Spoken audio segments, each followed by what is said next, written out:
Well, howdy folks. Coming to you live as a passenger for once. It doesn't happen very often. The last couple of videos that I was a passenger, it was a lot of fun. But I'm here today with Brad Gerritsen. If you may have caught that little promo video I posted the other day, talked about me meeting up with Brad and then us heading east. So how's it going over there? It's going. Yeah. How are you doing over there? Doing good. Doing good. Where are we right now? We are just about to Pocono, actually, about 20 minutes out. Okay. Up in Pennsylvania. All right. Well, what's going on this weekend? Well, we are racing this weekend up at Pocono for the NASCAR Cup Series. So we are on our way today early to get set up for everything happening this weekend. All right. Very cool. Well, we'll jump right into it because most people know you from the other video that I did with you about 7 years ago. I made that reference already. So give us a quick backstory on what's happened since then, which would have been 7 years ago. Yeah, so the family got a little bigger over the last 7 years. So, a couple daughters and new family, and trying to figure out what was right in the world and where we should go career-wise, because over the road wouldn't have worked with a newborn, of course. So okay. We tried doing some local work, try that route, be home every night, and see if that would help any. And ultimately, it just wasn't what was best fit for our household. Okay. So what were some of the things that you did in between before you found this situation? My first local gig, we got started with the local crane company around Madison, and just started, tearing cranes down, setting them up just around the Madison area that time. And the hours just weren't there for me to be happy and felt satisfied. So I got tied up with Bill Rethwich, the local fuel hauler up there, and he put me right to work, and that was awesome. That was plenty of hours, plenty of work to do, plenty of things to do outside of driving in that aspect as well. And then one day, randomly, Vinny called me to come back to work for him and said he had a truck open, and it's really hard for me to say no to go back to work over there. Yeah, for sure. And I put on screen some photos. Brad drove the truck on the right. You guys may recognize the truck now, and then put two and two together as far as who Vinny of Rolling Transport is in this truck, and what was like going back and driving for that length of time. It felt just like it did the first time. I don't want to say like riding a bike, but it felt right to be back in a truck of that caliber per se to handle going down the road, right? Yeah. So yeah, absolutely. It was nice to have that stress again, if that's a good way to put it. To have the stress. Why was there stress? Just worrying about little things like tearing fuel tanks off, or light bars, or bumpers, or just the little things that you normally wouldn't think about in a big truck, right? Well, I tell you what, you always kept that truck looking great. Yeah. So hats off to you for that. So let's talk about the truck that we're in now, and also the industry that you're in now. Yeah. So what are we in? So this truck I bought last winter for what we're pulling behind us, which is this new trailer, and it's a 22 309. We bought actually from Kyle Cousins at Fleener Brothers. I called him up one day and see if he had anything available, and this is the first thing he bounced back at me to consider. I said sold, sight unseen. And the trailer behind us, I mean, I'm sure everyone's figured out by now, it's a mobile office, right? We don't haul race cars in this thing or that caliber. It's just part of the family. So who's on the right? Yep. So that's my better and smarter half, Brianna. We've been together, Christ, almost since high school, right? We've been high school sweethearts. Oh, that's awesome. Went our separate ways for a couple years, and ended up getting back together here about 6-7 years ago. So very cool. And then the one in the background is our youngest, Quinley. So she was born in April of 21, and that's when things got a little crazy for us trying to figure out where we should navigate for, professionally, right? Awesome. Okay. And so now I'm going to go back to these photos because we got more looks at what's going on. So now with the industry that you're in, explain what you do, because right now we're looking at a picture of look at the winner's circle. Some race that looks like Michigan maybe last year, if that was to guess.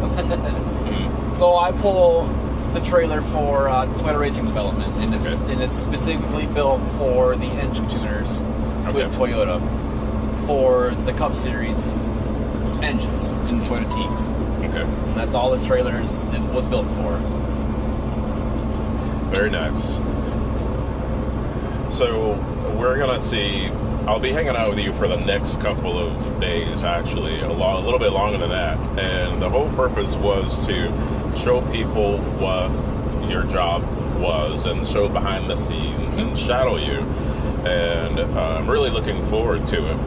And so when we get to the track, you know, what are some of the things that, you know, if we just kind of like itemize some of the things briefly that you'll be doing for the rest of the day?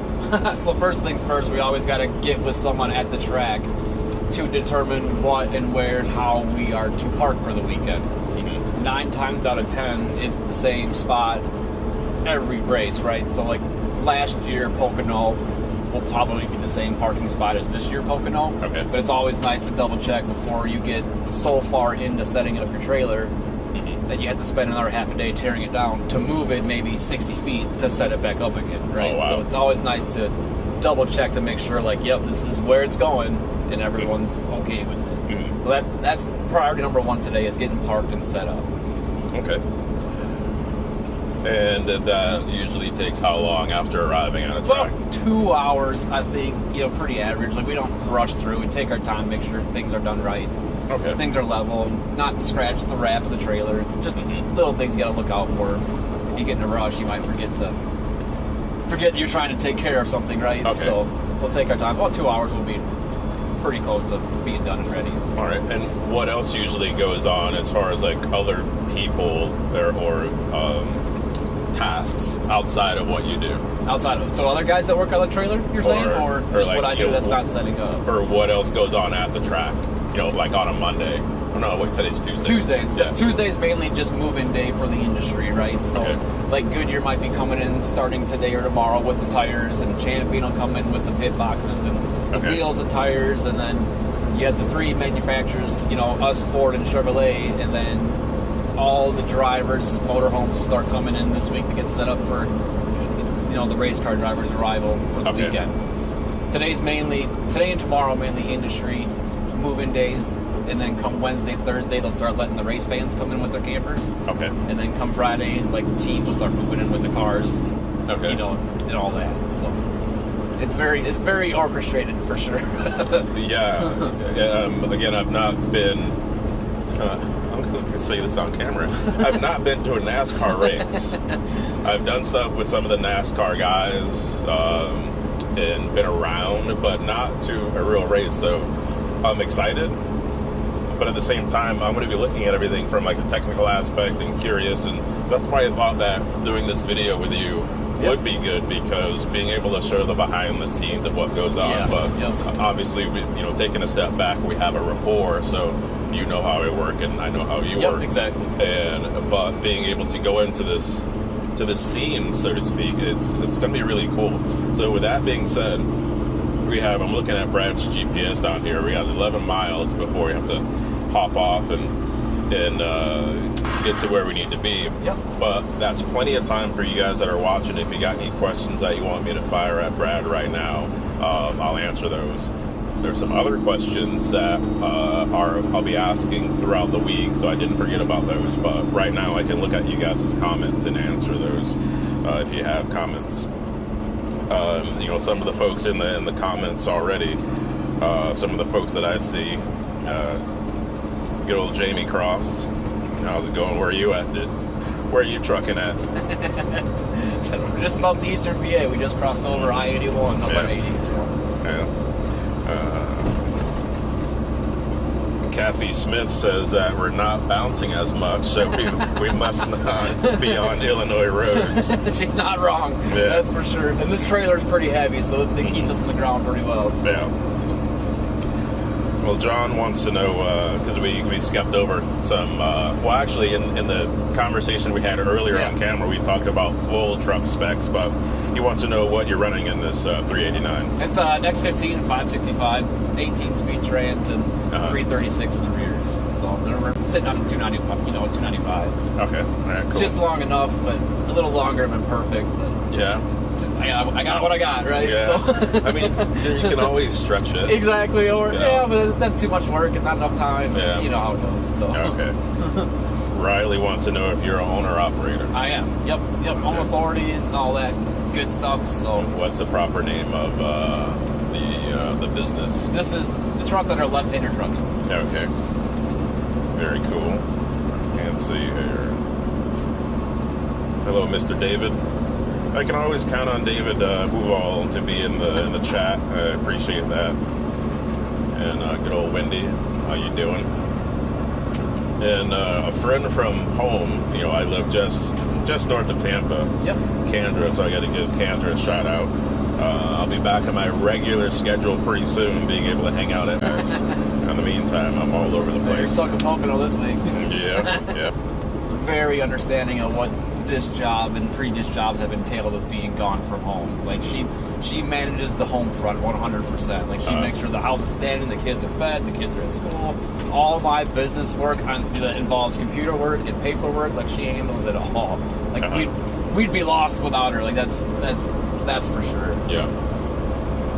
Well, that's. And I think she kind of likes I don't want to say the rush of it, but she does like to stay busy. Yeah. She'll be that's her jam. So. Well, that's cool. I mean, that's always a plus when your partner or wife, is fully involved and enjoying what's going on. Yep, for sure. Let's see some other questions here. Let's see. Riley wants to know, how'd you get a gig doing that? Doing what we're doing now is what you're asking? Yes. So, like I used to show against someone back in 2016, 2017 who was also out here in the industry, and he called me up one day to see if I'd be interested in driving a bus over a NASCAR. And at first I was like, no, there ain't no way. Like, that's too much. That's just too much time involved to be away from home, right? Like going from long, cool, and low to a bus. Yeah, like I'm not very people friendly. Like I don't cook. I don't do anything that's required of the job. Right. So we talked back and forth for a while about like, oh, just come out and try it. Just give it a shot. Right. And then Mike and Maria, who owned the bus I was going to be doing work for, I met them in Bristol at a race, right? And we just clicked. Like everything was just like, yeah, this is right. Right. Okay. So and then she was willing to put me to work, and I've been driving her bus for almost a year and a half before we bought this trailer. Okay. Now, when the trailer showed up, we didn't really know what to do about the truck part of it, right? Okay. So we talked and we're thinking like, well, maybe we can lease a truck through Pack Lease, or get a truck through Penske, or who knows what, right? So we finally, like I said, talked to Kyle Cousins, and he's like, man, maybe you should just drive by in your own truck and see what happens, right? And I'm like, there ain't no way. Like, that is not me. Like, I'm just a company guy, right? Right. So, but we tried it, and it ended up working out, and here we are, 2 years into this mess now, right? So, right on. Very cool. It was just the right place, right time. Yeah. Knew the right people, and just crazy timing is what happened. Yeah. Well, that's cool. Let's see. Someone's saying that they have some photos from large cars and guitars. You can email them to me at chris@bigrigvideos.com if you don't mind, or just send them via Messenger on the Facebook page, the Big Rig Videos Facebook page. Appreciate that. Let's see. Someone wants to know what you're hauling back there, so you can kind of just rephrase what that is. Yep. They're late to the stream. Yep, so it's a 2024 53-foot Featherlight trailer. Like, it looks just like a regular race car transporter, but we cut big holes in the side of it and put slide outs in it, and everything inside, it's an office. It's an office space, right? And part of the reason that I'm here, FaZe, the person that asked the question, is to kind of highlight and shadow what Brad's responsibilities are and how that works into. People have asked me in the last couple of years to do things with the haulers, the race car haulers. So knowing Brad, and this is close to that particular category of things, hopefully it opens the door into other things. Yeah, so, for sure.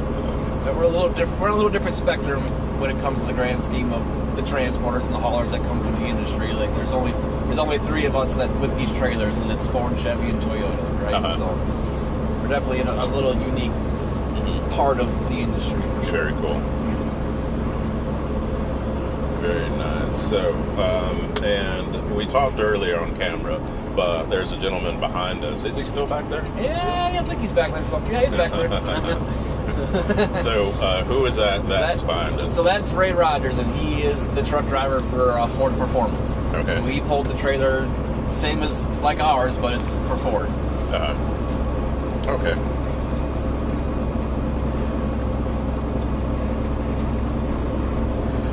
Gosh, I wish I'm answering a question. Someone wants to know if I'll be at, since I'm in PA, would I be at the races at the Quinley Motorsports in Thompson, Ohio?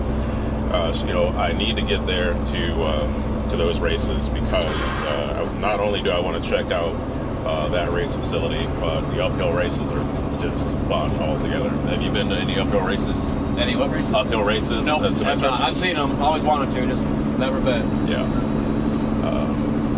All the ones that I've gone to in Canada are just that's phenomenal. exactly where I want to see. Yeah, phenomenal. Lots of fun. So, the Quinley brothers. Yes. I had to pause to make sure I was getting the pronunciation right. Their motorsports park, they do that over there now. Okay.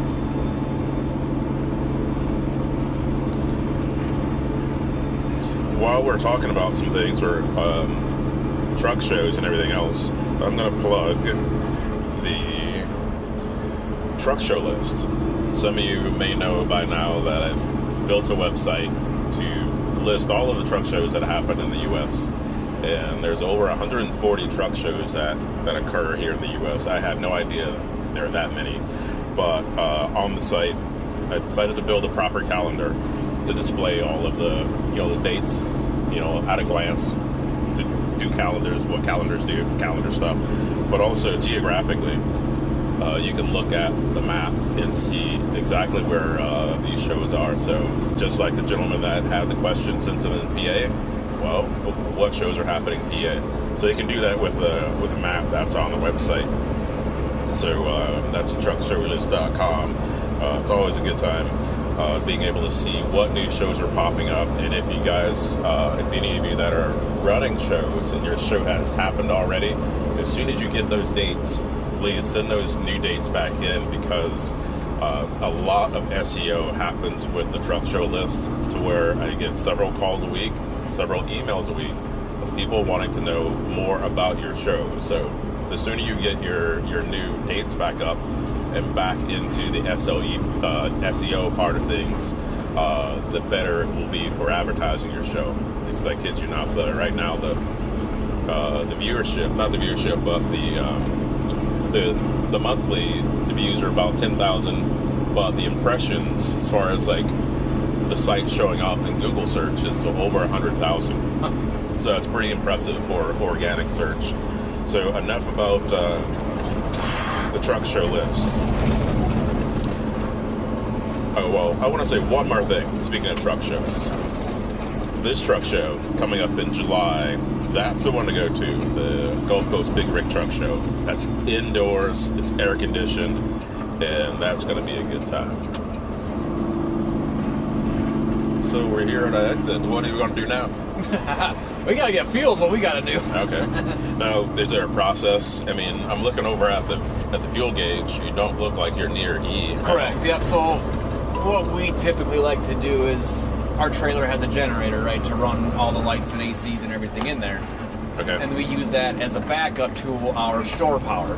We plug in like an RV would, right? Okay. So we like to fill up the truck on fuel too, in case we lose track power.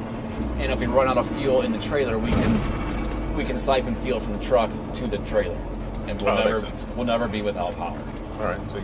So it's just a security blanket per se, right? Sure, that makes sense. Like you said, we still got 3/4 of a tank, but it's just nice to park full in case we do have to siphon fuel. We'll have fuel to get out of the racetrack. Makes sense.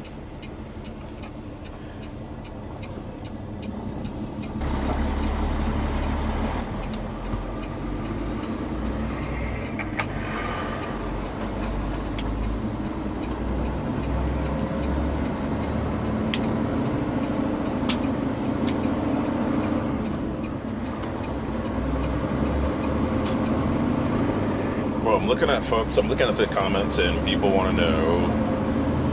Does that NASCAR Pete have loud Jakes on it? Can I pet that dog? Well, that would have been. Well, not referencing Ray's. Did Ray get off behind us? Yeah, he's back there. Oh, okay. He's gonna get fuel here with us, and then Okay. I said we're a couple miles to the racetrack down. So.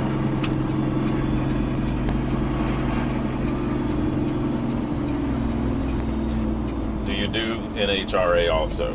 This trailer does not. We have another trailer that is over on NHRA.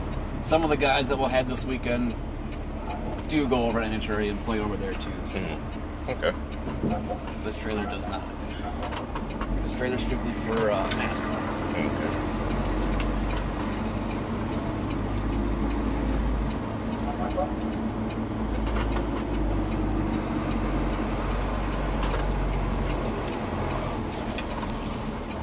When you mentioned fuel stop, I thought we were going to a big truck fuel stop. Oh no.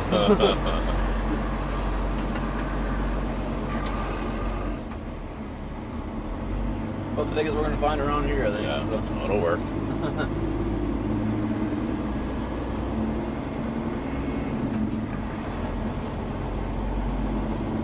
There's no pumps on the backside? They're over here, yeah. Oh, They're on the okay. backside. So there's no entrance. Correct. That is the entrance, yeah. That's the exit over. That's the entrance. All the big trucks come through that entrance. Yeah. Wow. All right. Hey, Reg, I looked at that comment again and realized that it was you. Good to hear from you. Thanks. Yeah, this should be really interesting, and I hope to see you guys soon as well. Tell everybody up there I said hi.